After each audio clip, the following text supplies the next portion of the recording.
وعلیکم السلام ورحمۃ اللہ وبرکاتہ۔ جی، سوال یہ ہے کہ نبی کریم صلی اللہ علیہ وسلم نے فرمایا اگر جھک جانے یعنی عاجزی اختیار کرنے سے تمہاری عزت گھٹ جائے تو قیامت کے دن مجھ سے لے لینا، اور اس کا حوالہ دیا گیا ہے مسلم 784 تو ان الفاظ کے ساتھ کوئی حدیث نہیں ہے، صحیح مسلم میں نہیں بلکہ کسی بھی حدیثی کتاب میں ان الفاظ کے ساتھ حدیث نہیں ملتی۔ تو یہ ایک بڑی جسارت ہے جس آدمی نے اس طرح کیا ہے کہ حدیث لکھ کر نبی کریم صلی اللہ علیہ وسلم کی طرف منسوب کر دی ہے، ان الفاظ کے ساتھ صحیح مسلم میں بھی نہیں ہے، اس کے علاوہ حدیث کی کسی کتاب میں اس طرح کی کوئی روایت نہیں ہے۔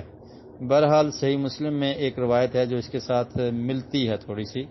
اس کے الفاظ یہ ہیں: ما نقصت صدقۃ من مال وما زاد اللہ عبدا بعفو الا عزا۔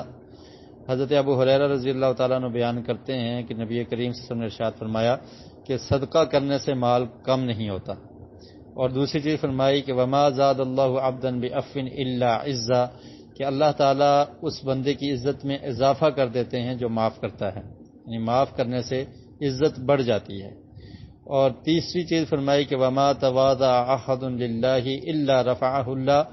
کہ جو آدمی جھک جاتا ہے، عاجزی اختیار کرتا ہے اللہ کی رضا کے لیے، تو اللہ تعالیٰ اس کو بلند کر دیتے ہیں، اللہ تعالیٰ اس کو عزت دیتے ہیں۔ تو یہ الفاظ ہیں صحیح مسلم میں جو ہیں، لیکن اس طرح سے کہنا کہ